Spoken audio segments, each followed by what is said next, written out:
सावन मास की काली चतुर्दशी पर बागेश्वर जिले में श्रद्धा और भक्ति का माहौल देखने को मिला। काल भैरव मंदिर समेत जिले के तमाम शिवालयों में आज तड़के से ही श्रद्धालुओं की भारी भीड़ उमड़ पड़ी। भक्तों ने सरयू गोमती संगम में स्नान कर शिवालयों में जलाभिषेक किया और पूजा अर्चना की। काल भैरव मंदिर में विशेष आयोजन हुआ, जहां संतों द्वारा शिव भक्ति में डूबे भजन कीर्तन गाए गए। वर्षों से चली आ रही बकरी बलि प्रथा अब न्यायालय के आदेश के बाद समाप्त हो चुकी है। अब श्रद्धालु बकरी को प्रतीक रूप में अर्पित कर पूजन करते हैं और उसे वापस अपने घर ले जाते हैं। श्रावण मास की यह काली चतुर्दशी शिव भक्ति और मनोकामना पूर्ति का विशेष दिन मानी जाती है। इस अवसर पर विवाहित महिलाओं ने संतान प्राप्ति की कामना से व्रत रखे। सुबह से ही बागेश्वर में बारिश हो रही थी, लेकिन श्रद्धालुओं की आस्था में कोई कमी नहीं दिखी। सावन की काली चतुर्दशी ने एक बार फिर श्रद्धा, आस्था और परंपरा के गहरे रंगों को बागेश्वर की पवित्र भूमि पर बिखेर दिया।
आप सभी को आज काली चतुर्दशी की बहुत बहुत बधाई।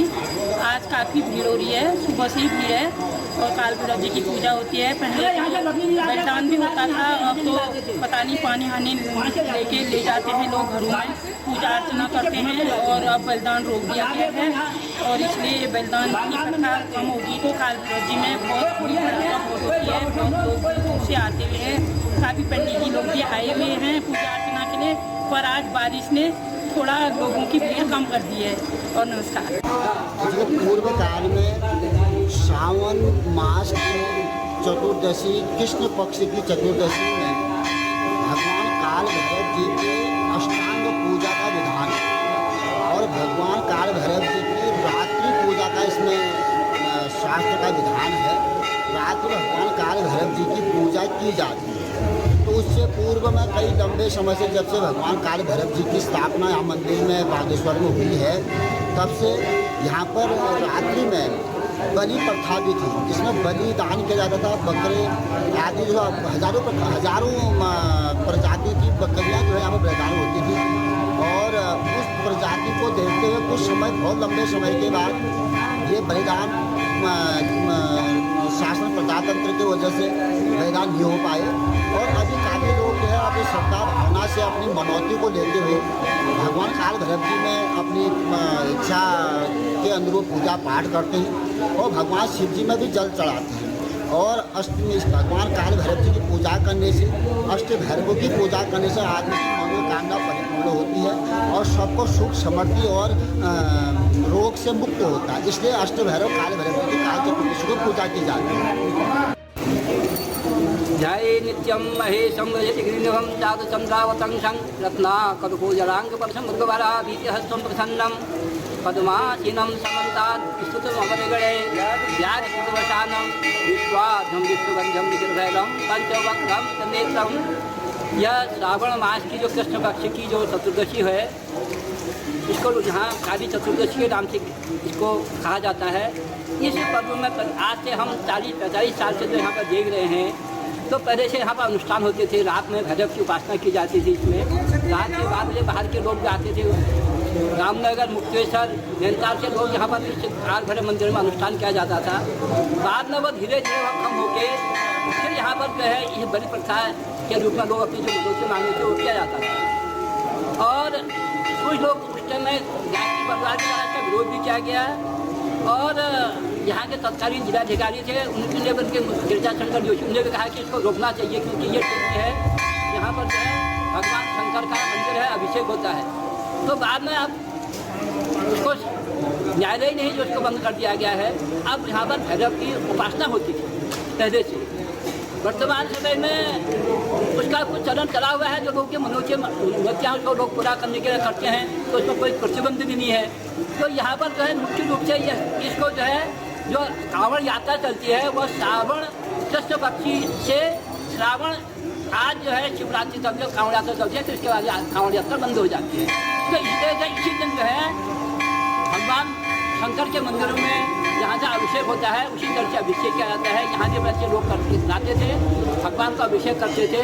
तो इसीलिए जो है यह पर्व जो है अनुष्ठान का पर्व है। इसमें लोग पहले से यहाँ पर ब्राह्मण लोग, बाहर के लोग आते थे, वह अनुष्ठान होता था, रुद्राभिषेक होता था यहाँ पर और जलाभिषेक होता था। अब वो धीरे धीरे कम से कम हो गया, वो कम से कम 10% रह गया है अनुष्ठान वाला। अब यह थोड़ा सा भैरव में जो लोग जिनके मनोकामनाएं जो काम करते हैं, तो इसलिए को इसको शिवरात्रि कहा जाता है। इसलिए जो है इस पर्व को जो है अनुष्ठान के रूप में यहाँ पर मनाया जाता है।